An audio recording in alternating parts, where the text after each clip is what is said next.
This past January, we expanded the Bible Institute, and students that wanted to kind of take it to a higher level, more commitment, and specifically train for full-time Christian service, should God open the door for that, have enrolled in the Bible College, Pacific Baptist Bible College of Phnom Penh. This past term, we had about 40 students in the Institute, and 13 of those enrolled in the Bible College full-time. Now, the situation in Cambodia is a lot different than here in America. Here in America, we have full-time jobs, we have part-time jobs. Some of us may have parents that help us some with our school bill. Some of us may have parents that help us totally with school bill. Some of us may be on some type of scholarship, I don't know. That does not exist in Cambodia. There's really no such thing as part-time employment. So here's what it means in Cambodia, whether it's in the church as we win someone to Christ, very difficult to find time to disciple them, because if they have a job, they work early morning until late evening, oftentimes 7 days a week. But virtually all the time, 6 days a week, but many times 7 days a week. Okay? So for a Bible college student who is wanting to train for the ministry, it's not possible for them to go down and get a job at Jack in the Box and work, 5 hours a night and then go to school 3 hours every morning. It doesn't exist. If you have a job, the company basically owns you. For one or two of our college students, they were self-employed. One was a married young man, one is a single young man. Self-employed, one of them, his employment was selling ice door to door. So he had a motorcycle and a wagon, and in the village he would go pick up these big blocks of ice, and he would cut them up into smaller pieces and go shop to shop and sell the shops whatever size of ice block that they needed. And he used that to support his wife and his 2 children. One of the other young men that's self-employed would sell chickens with his father. The guy that was on the video last night, the very last guy, his adult son is in our Bible college. And so for them to take the step of studying in Bible college meant they could no longer make any money. And so I felt like that in order to encourage them to do whatever God wants them to do, we had some sort of responsibility to help them financially. Nobody's parents are going to help anybody over there. Now that young man that was selling chickens, his dad said, oh, don't worry, I'll support him. Well, I know how that works. That would last for about 2 terms, and then dad's going to start feeling bitter that the son's not working and he's just sucking money, and we don't want to put mom and dad in that position. And so what we did is we created a scholarship, okay? $75 a month for students that qualify and they keep the grades, the GPA, as far as all their classes, it has to be an 85% average. If it drops below 85%, then they get docked. If their grades go 84 down to 80, they get docked 10%. If it falls below 80, they get docked 20%. And if it stays at 79 or below for more than 1 term, then they're subject to expulsion. Okay? We'll work with everybody. It's not, I'm not trying to create like a military regime or whatever. But in Cambodia, the educational levels are very, very low. You can graduate from school over there with a 51% average. Wow. It's terrible. It's really bad. So can you imagine this? I explained this to our college students because when they found out that they had to maintain an 85% or higher, which really 85% is not difficult for us. You ought not to sleep well at night if in every class you get less than 85%. Yeah. Seriously, especially our college is not difficult. It's not like it's rocket science, okay? But for these young people, they were freaking out. 85%, we never heard of that. So I gave them this illustration and said, okay, listen, let's say you're laying on a hospital bed, getting ready to be operated on. Go ahead. You're going to have, your stomach removed, and we're going to put in a monkey stomach instead. I know you volunteer for that, right?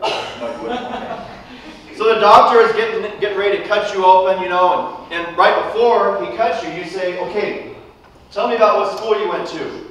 He gives you the name of the school and says, did you graduate? Yes, I graduated. What was your GPA? Don't worry, I got 51%. Well, that means out of 100 questions, you missed 49. Now, how many of you would be comfortable with him taking a scalpel and just cutting you right open? Anybody? Or if a pilot, okay, you're going to fly overseas, you're going to fly to Japan, okay? Yes, sir. You and your wife, okay, you're going to go there for a survey trip / honeymoon or whatever, okay? What are you laughing at? The part that you would actually have a wife or that you would take her on a honeymoon? Survey trips. Yes, sir. You can combine them and save money. Man, that laugh got me totally off track. It was really good. So the pilot says, hey, don't worry. Okay, there's at least a 51% chance that we're not going to crash. I don't know about you guys, but Brother Chris, I'm not getting on that airplane. I want to know that he's virtually certain, 99.9%, that this plane is good. In fact, if there's that 0.01% that he says, well, you know, it's possible it could crash because of this, I'm going to take the next flight. Yeah.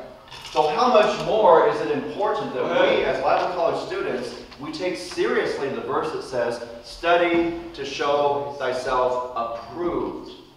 Amen. Okay. Approved unto God. Amen. Yes, sir. And then a correlating passage talking about be ready to give an answer to the man that asks the hope that lies within you. So we don't want to be ashamed before God. We want to be approved by God. We can't be approved for salvation.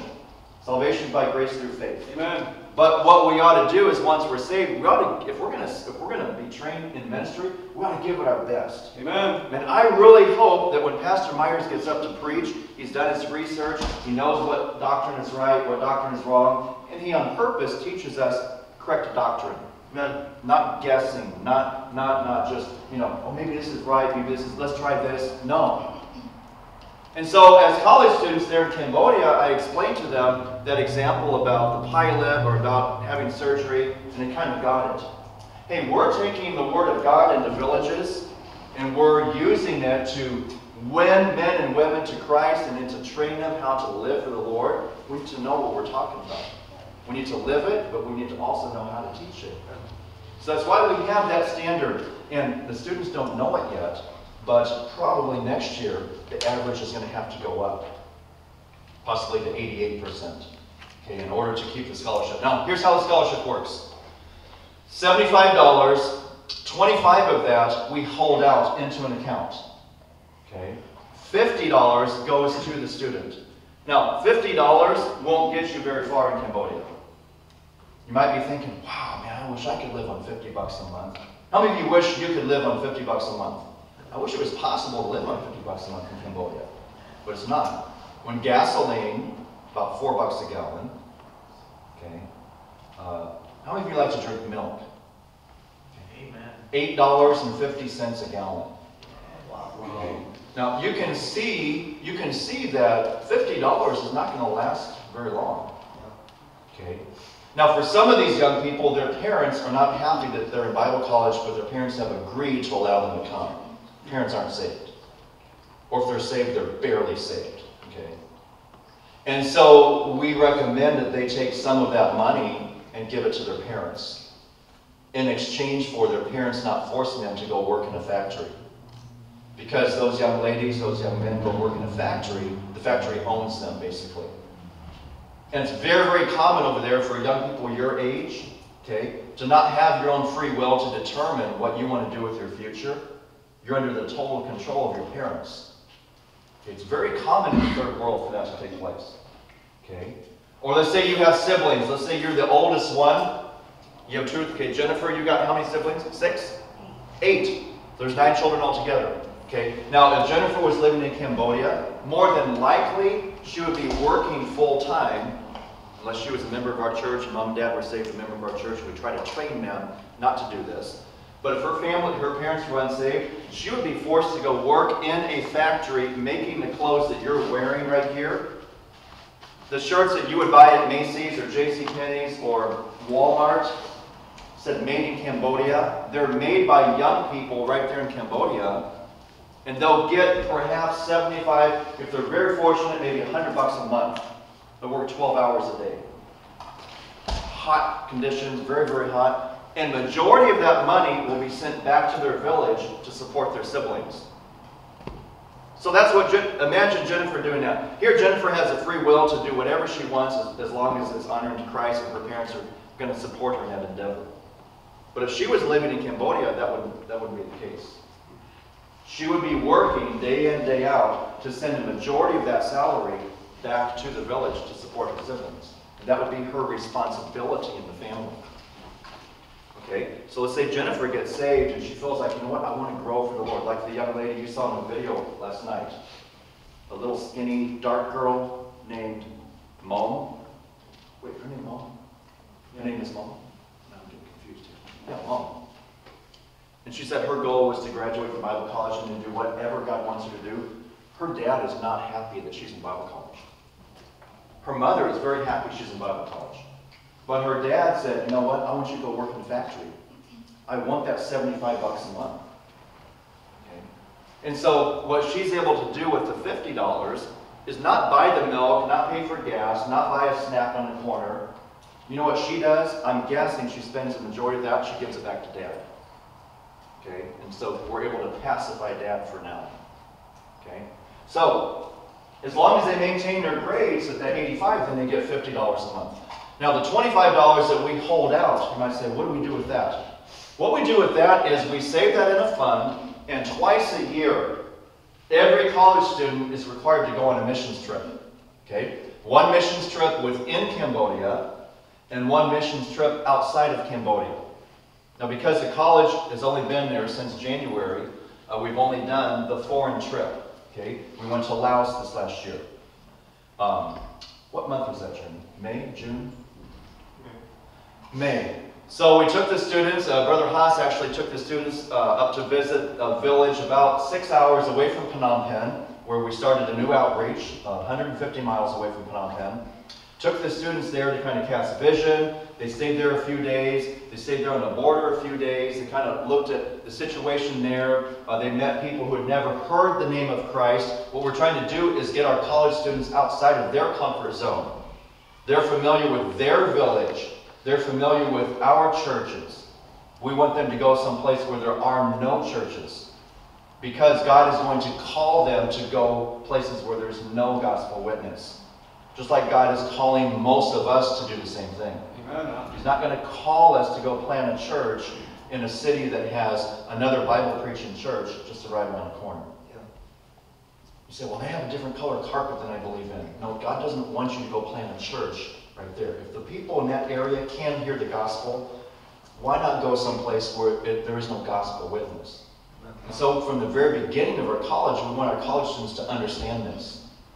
That their vision ought not to be to work and serve forever in our churches that are already established. Their vision, their passion, their calling is going to be to go someplace with a team, but someplace where there is no gospel witness.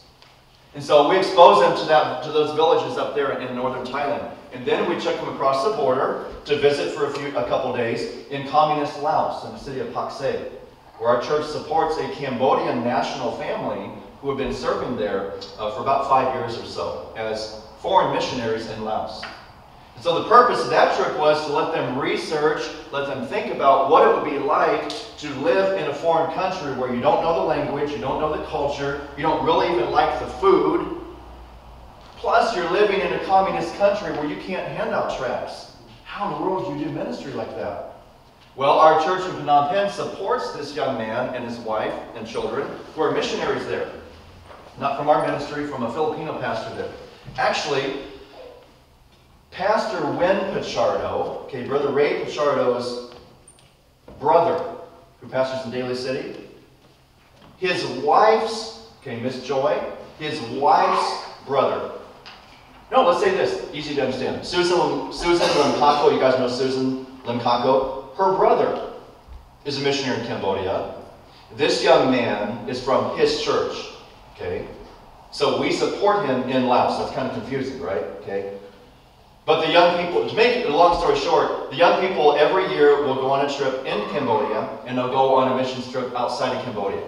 We're putting together the plans right now for 2018. We'll be taking them to communist Vietnam. And I have a friend there who has a Bible college. They have a church, an underground church, and we'll be taking our students there, riding on a bus. Okay, it's going to be a long bus ride, about 6 hours. riding to the certain city where the college is located, and our students will stay there for 4 or 5 days. Not touristy stuff, you know. We might do a couple of touristy things, but the purpose is for them to go there and see a city of a couple million people with no open gospel witness. And to sit down with the missionaries, sit down with the national leaders, and ask them questions about how do you try to win people to Christ in this kind of a setting. And so, because our college students don't have money, they don't have a way to earn extra money, that means we've got to pay for their trip. Okay? When you guys take a missions trip to Cambodia, you know, pretty sure Pastor Myers doesn't write a check and say, God bless you, have a good time on the trip, and may God work in your heart. Okay? But for us, for our team, when our students go someplace like that, we cannot expect them to raise money. There's nowhere to raise money from. They don't have a bank account. Their parents aren't going to help them. But the best they could do is to take their little sister and sell her, and they get some money, and then they go to prison. Okay? So what we do to try to help offset that a little bit is $25 a month. We try to sock away for the students that are on scholarship. $25 a month is put in an account so that when it comes time for the missions trip, a lot of that trip is already paid for. Okay? So we this past term had 9 students on scholarship. Okay? And thank you, because our college students have helped to support the majority of these students that are on scholarship. Okay? Pastor Myers instigated the concept of our church here taking on the college. That's going to be a great blessing. We don't have an operating budget. Okay? We also don't have a lot of overhead expense. We don't pay any of the teachers. Why? Because all the teachers are missionaries. So you don't need to pay them. Okay? That's a great blessing. We had one of our national men, the young man that I talked about last night, Brother Vanak, who is one of our national pastors. He's also teaching in the college. This next year, we'll have another one of our national men join in and begin teaching as well. Okay? But it will be nice to have a little bit of extra money or additional money coming in that we can use for operating expenses and whatnot. And hopefully, year by year, kind of just increase the quality and whatnot. We charge the students nothing, with the exception of they're required every Tuesday and Wednesday to purchase lunch there on the grounds. And we have one of our ladies who is serving there in the ministry, one of our John ladies. Her husband is hired to kind of do security, to help keep the tuk-tuks repaired, to kind of drive and whatnot. And so they live there at the church, but to help give them a little extra income, we've hired her to cook for the college students on Tuesdays and Wednesdays. And she'll get paid $5 each day. So that's $10 a week, that's $40 a month. And what we do is we require the students pay for the lunch on those days. Remember how much they pay? 50 cents. So about 2,000, so 50 cents a day, so $1 a week. So out of their support that they get, they're required, the only thing we require that they get back to us is those meals for Tuesdays and Wednesdays. And then all of that money goes to help support that national lady who is the cook. And then our college pays for the actual food expense. Okay? So we don't charge the students, we don't charge them for curriculum, we don't charge them for anything. They are paying a price to go to Bible college, and that price is persecution, that price is missing out on you know, whatever it is that their parents have for them. In some cases, it might even be an inheritance. Okay? And so, Lord willing, we'll see this next crop of young people come up and be willing to, in many cases, stand against what their family wants them to do by studying for the ministry. Okay? So you guys you're playing a very vital role. And it's good that you're able to help assist your peers overseas. But by the same token, whatever amount you give, it's from your abundance.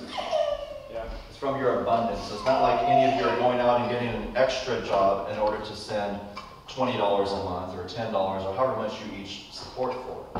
Okay? And so thank you for using your discretionary income. You guys know the word discretionary? Okay? That means at the end of the month, you have money left. Now, those of you who are still looking for a job, you're like, man, my school bill's due October 1st or whatever. What am I going to do? Okay, but God's going to provide as you're diligent to look. So let's say you're working full time. Most of us have discretionary income. That means at the end of the month, we have $20 that's not yet accounted for, or $100, or $5, or $200. Okay? Discretionary income is something that really is only true of people here in America, as far as across the board. The wealthy in other countries, they have discretionary income. Majority of the people in our church in Phnom Penh and in our ministries have zero discretionary income. That means at the end of the month, there's more month than there is salary. That means if they don't work today, they will not eat today, or they may have a little bit saved up to buy food today, but if they don't work today, they won't eat tomorrow. And my guess is, even if you had zero money in your pocket, you know someone that you could go to and say, hey, can you help me? Many of our people there in Cambodia don't, because everybody they know is barely making it financially. Okay, so that's kind of, I give you a little bit of background there so you can kind of understand your peers in Cambodia, they live a much different life than you do, but they joyfully serve the Lord just like you do. They're diligently studying in college just like you are. The only difference is they don't have the money to be able to afford to do some things that maybe you and I do here in America. So thank you for having a heart of compassion and understanding on those young people over there. By the way, we require them to write kind of an update, kind of like a little prayer letter type thing, a little report. I'll just be honest with you, they're not doing a real good job of that. Okay? The way that they write is not really up to par yet. Thank you for being patient on that. What I envisioned was a nice full-color prayer letter every month from each student with a picture of them in the village serving the Lord, help cast that vision for you guys back here at home. And so we're still kind of working through that because it's not happening, okay? A lot of young people, they don't know how to write a prayer letter. And so we got to understand this is first-generation Christians. They're just growing. They write the letters in Khmer. They type them in Khmer. We have one of our young ladies there who works for me. She translates them into English.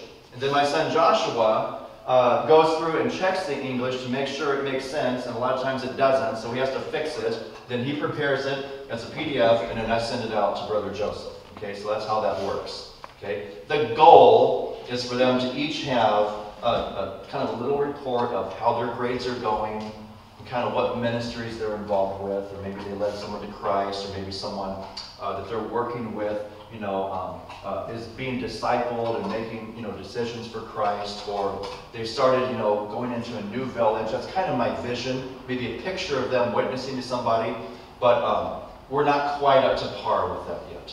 Okay. By the way, remember, those of you that will go out as missionaries, very important the correspondence that you use back to your supporting churches. Okay. That probably should be a whole session sometime in your missions class, Brother Grande.